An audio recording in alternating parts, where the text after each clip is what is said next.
Welcome to Rauta and yet another episode here about black metal from Finland, the original ones, that is, black metal from the 90s.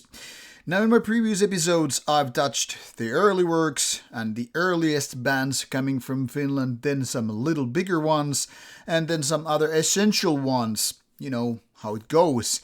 And now with a new episode I'm gonna touch some of the more active ones, which are also, relatively early birds, but more importantly, some of the bands that have been very, very active. Not exactly the biggest, but far from being the smallest. So here we have in this episode, And Oceans, Azaghal, Clandestine Blaze. Three very, very different kind of black metal bands from Finland, yet obviously they all have, some similarities. Maybe And Oceans is the weirdest of them all because it has a very, very unique history and all, and I've gone through that in my respective retrospective video earlier on. Azaghal and Clandestine Blaze, they are more closer to one another than And Oceans, but obviously very, very different kind of bands altogether. So let's start with these, and let's start in the order that the oldest one comes first. Here we are, And Oceans. Started in 1995 in the more Swedish-speaking part of Finland, that is around Pietarsaari, Vaasa area, where roughly, and estimates may vary, but about 50% are Swedish-speaking and the rest are just more typical Finns.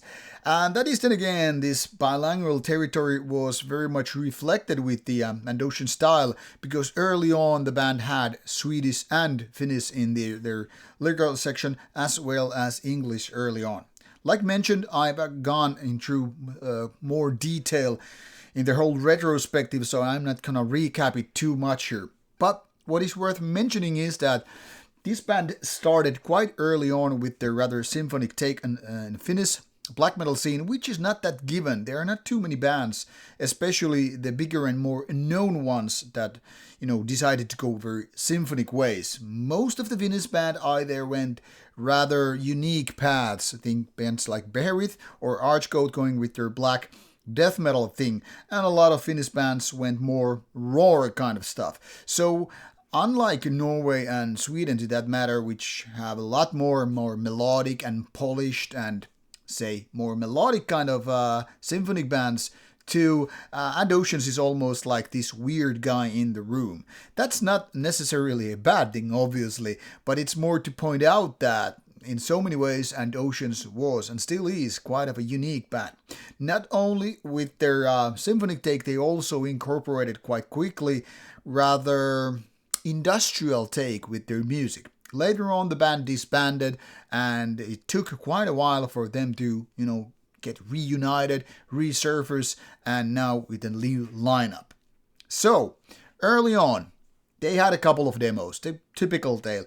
Then, 1998, they had Dynamic Gallery of Thoughts. And this was about 3 years after the band was founded. So, relatively quickly picking up the pieces and figuring out how they wanted to do and sound and all. And mind you, the steps from Wave and Mare Liberum were quite big in a way towards the first album. Well, Mare Liberum and, the Dynamic Gallery of Thoughts are not that different. So mainly these 3 years steps were taken between the first and second demo, whereas the second demo was almost very, very similar to the first album. That thing started to change when the band went for their second album, The Cemetery of I, and while it's a clear successor to the first style, it was already taken steps, and this happened very, very quickly, only 1 year's difference. The bigger step happened, however, with Amgod 2 years later, when the band started incorporating these more industrial elements. And this is, in my opinion, one of the best sounding black metal albums from Finland of all times. It's very, very vastly different than any of those raw kind of things, because this is almost like a reference point for an album. I mentioned it in my retrospective about the band, and I still want to make sure that people should listen to it, if only for the production, because it's really killer good. And 1 year later came Cypher, which was definitely already more in the industrial sense of metal rather than traditional black metal. So if you look at the hindsight, it feels and seems like the band was so much to change throughout within 5 years or so, with all the albums. And in a way, they were groundbreaking because of their incorporation of industrial elements and all that stuff. Now, mind you, the band ceased to exist in 2005, so only 10 years of activity. Sounds familiar, Emperor, right? 10 years, 4 albums. Coincidence?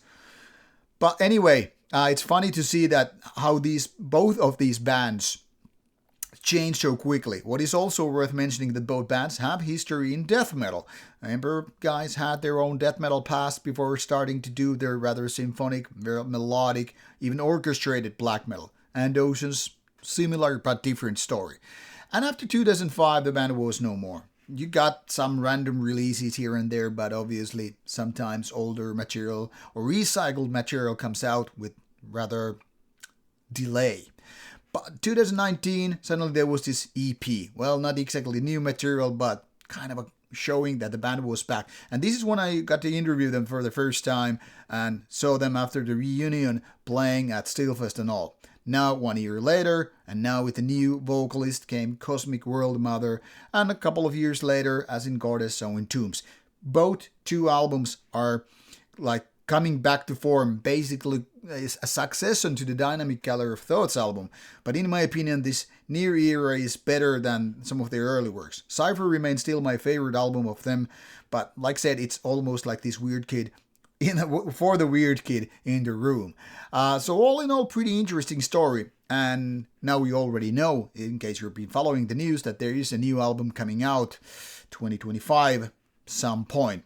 So band with 2 eras at this point and still going strong, maybe stronger than ever with the renewed lineup, which has quite a bit of older members. If you look at the list here, you will see that some of the guys, the key guys, are actually very old to the band. But there is this newer part of the band that actually keeps the motion going through lives and all that stuff. And of course, we know in terms of songwriting.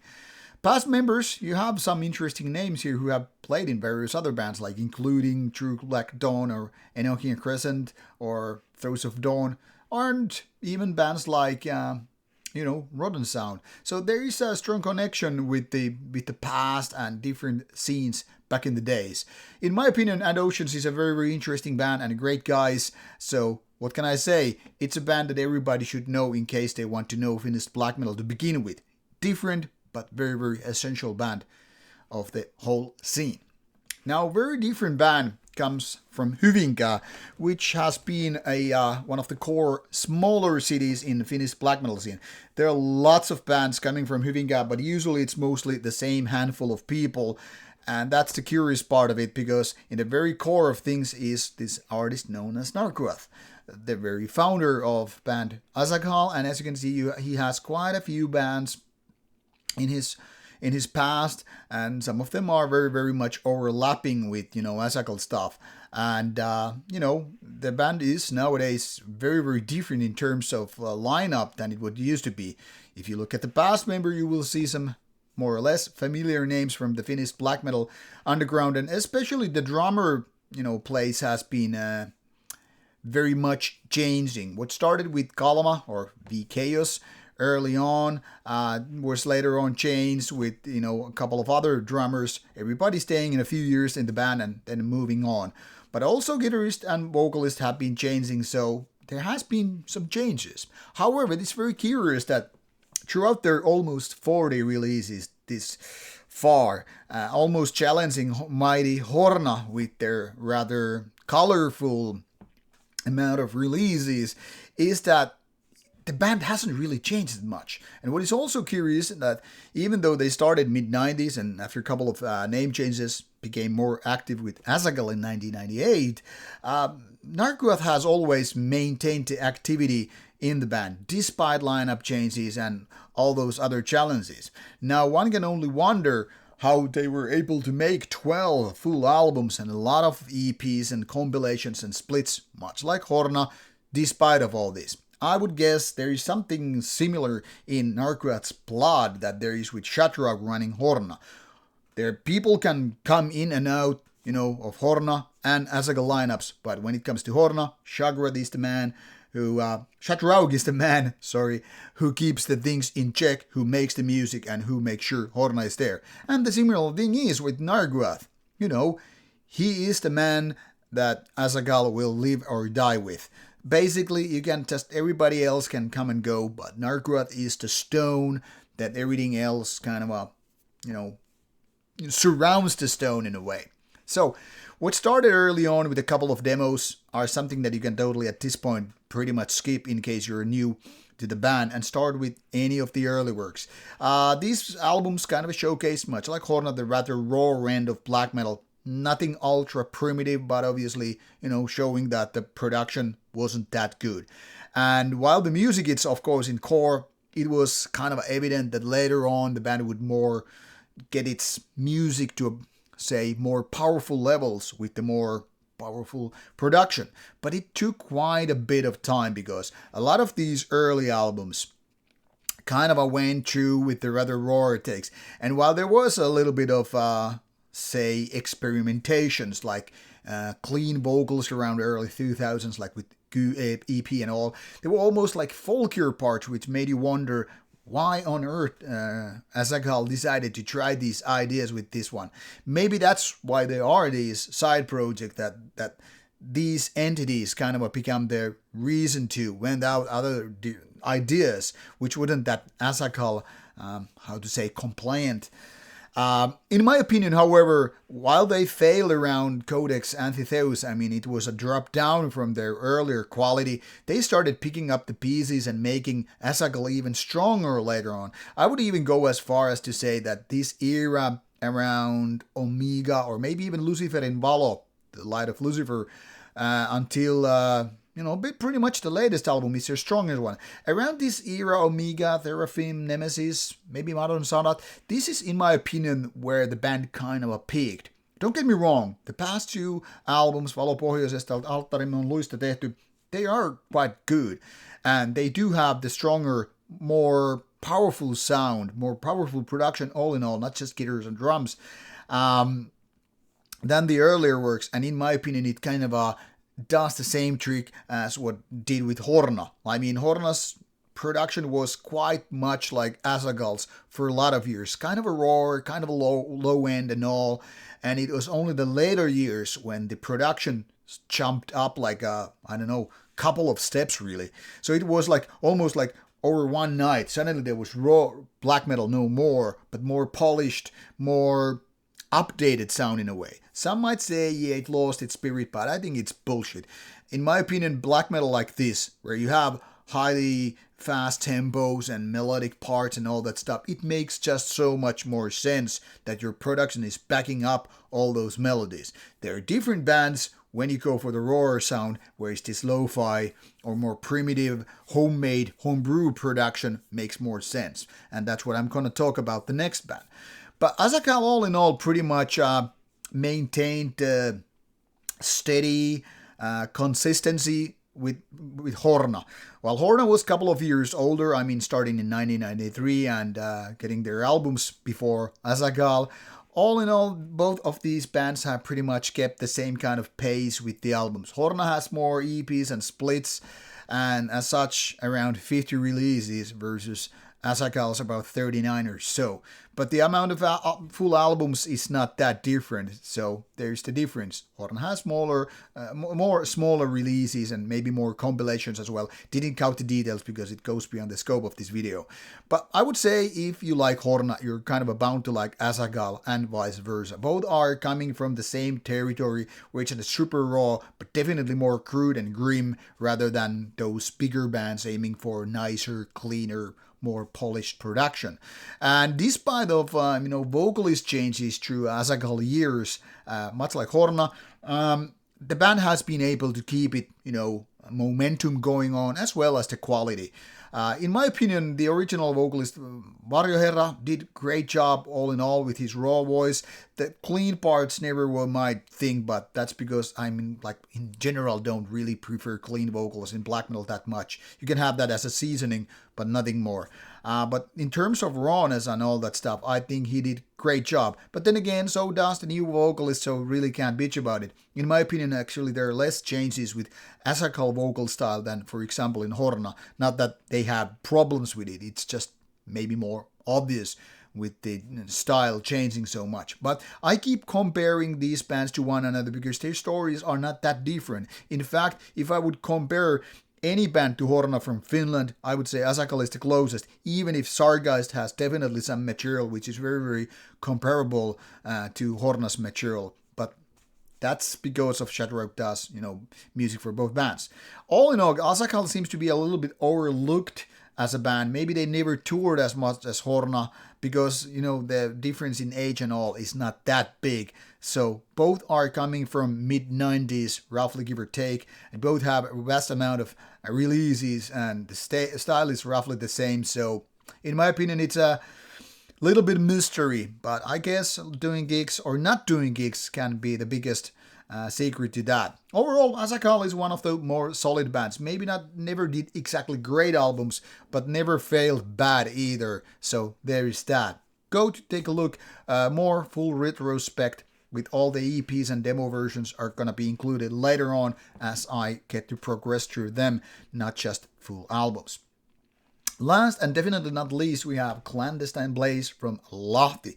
This is very different from the other bands mentioned so far in the retrospective series because apart from Satanic Warmaster, Clandestine Blaze is pretty much the only one fully being only one-man project. Now, Satanic Warmaster early on had, however, another member, Lord War Torak, so even that was not always a full solo project versus Clandestine Blaze, which has always been around Mikko Aspa. Mikko Aspa also decided to go with the same way of, I guess, in Erik of Tain, meaning it's never been used a pseudonym but a real name.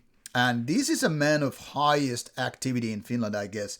Not only he has, quite a bit of different bands of different styles. I mean, coming from black metal to sludge to noise to whatever kind of stuff. I mean, I don't even know all his bands. He has been playing live. He has been playing RAC, etc. He has a record store. He has a couple of record labels. Freak Animal more into the world of noise, power electronics, what have you.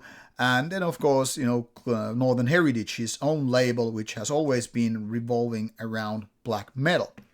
And curiously enough, obviously, what started in 1998 resulted quickly a promo, or in this case, probably wasn't used so much as a promo to promote to the other labels, but more like a demo version of what would be a little bit later through his own releasing label. Fire Burns in Our Hearts came in 1999 as the first official release of Northern Heritage. People seem to overlook and feel like it's a so rough and raw, primitive black metal release and not considering it, I guess, in general, one of their weakest releases. Whereas in my opinion, actually, Fire Burns in Our Hearts is still to this day, even with its little bit rougher production, one of the better albums by Clandestine Blaze. Why? Because it's more experimentation in terms of what happened later on. It's not as focused on the given style, and there are even some very, very catchy melodies on that album, which kind of put it in a different box than a lot of other Clandestine Blaze albums. Yeah, the production could be a lot better, but then again, Clandestine Blaze has always been about raw black metal, so it's not that different, not to mention it's not that unfitting. What is curious enough is that never ever since, maybe except for the full album, the production style never changed too much. I mean, you will hear the somewhat clanking drumming throughout the albums, and I don't know if I'm right here or wrong, but I've always felt that Mikko Aspa is first and foremost a drummer, and only secondly as a vocalist or guitar player. Maybe in his mind or whatever, this could be totally different. But I feel the drums are, he's like the bass. I mean, where everything is even more in the comforts and skill zone, and things like vocals and guitars are coming second. When it comes to vocals, by the way, what separates Clandestine Blaze from a lot of Finnish bands is that his style is more growly, sometimes more grunting, which is more like going around death metal, but it's kind of a similar. But with the growlier part, it's definitely more into the death metal territory. Then again, there are these raspier black metal parts where it just kind of goes towards the more traditional black metal vocals. But it's shifting. There are these grunt parts, which is almost something like out of death metal, out of black metal, out of thrash metal even, to kind of a sludgy type in a way. But I think it's part of the charm. Some people consider him among the best black metal vocalists, and I can't say I disagree with that. But it takes more, I guess, being used to these kind of vocal parts, because it's just not your typical screamy or shrieky or even raspy vocal style. When it comes to riffs and compositions and all, I would say the closest comparison is Darkthrone's rawest era. We're roughly talking about the Panzerfaust and other stuff. But at the same time, whereas Panzerfaust is clearly leading or pointing to Celtic Frost material, the early ones, the Morbid Tales. Clandestine Blaze is almost like a different part of evolution in that sense. So while Darkthrone is clearly like, hey, you can hear these Celtic Frost parts, with Clandestine Blaze is almost like you hear Darkthrone, but the Morbid Tales parts, not so much. Then again, there are also parts which sound totally different. Some riffs are sometimes kind of a weird even, or more like almost borderline flirting with some ideas that are probably coming from more the Schlaz Doom side. Now, maybe it's just in my head, but this is, to me, rather obvious take. Maybe some people are like, what the fuck are you talking about? That's not the case, but I feel some of the riffs are clearly getting their inspiration outside their typical black metal box.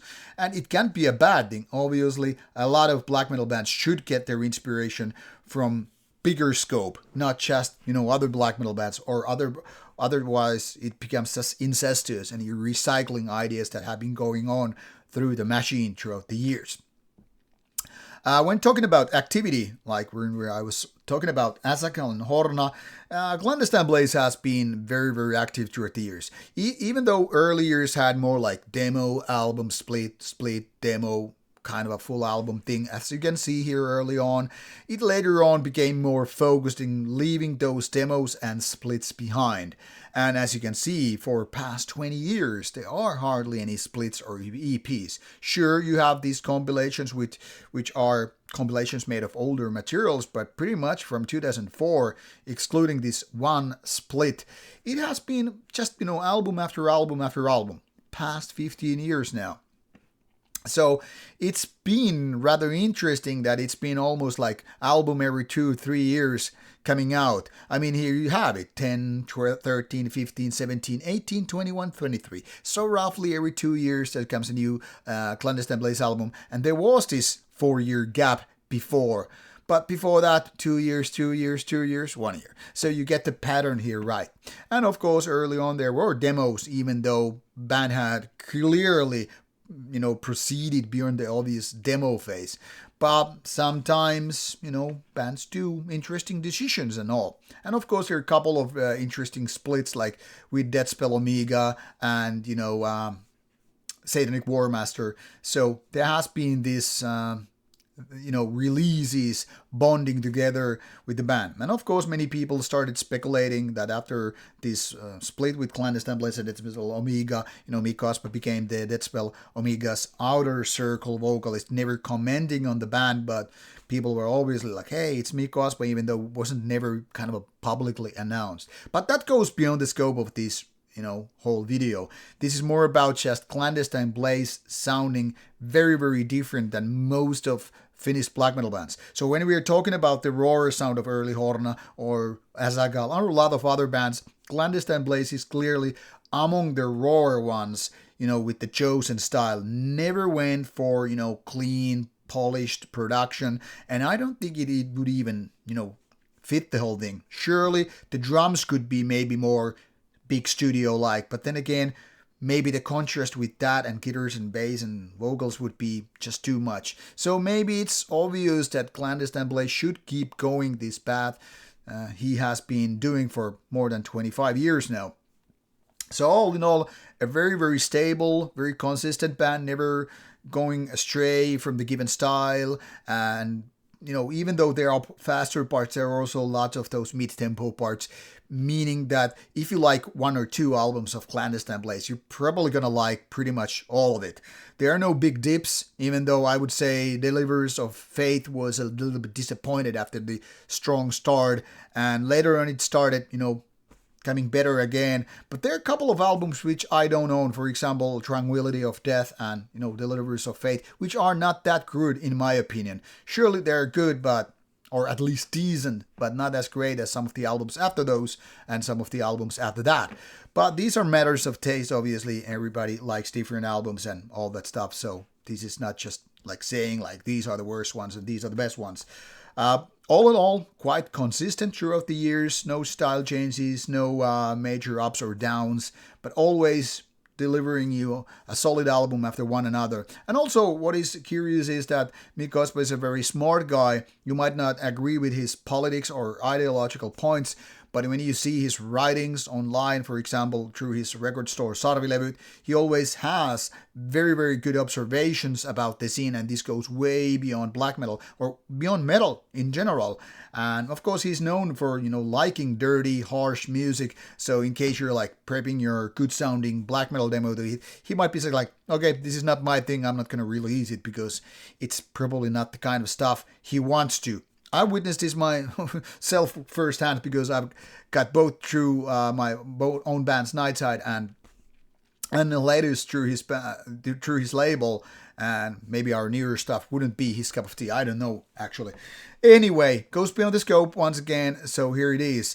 But all in all, 3 different bands of 3 different kinds, but still one of the more important names in the Finnish, along with the older ones which I've gone through in the previous episodes of the given series. In case you have missed it, check out all the bands. But one note is worth mentioning. While Oceans and Azaghal are rather modern, having most of their stuff in streaming services, or Bandcamp, whatever, Clandestine Blaze always pretty much just stayed the fuck out of them. So if you look at this, related links tab, for example, you won't find here any of the musical links directly.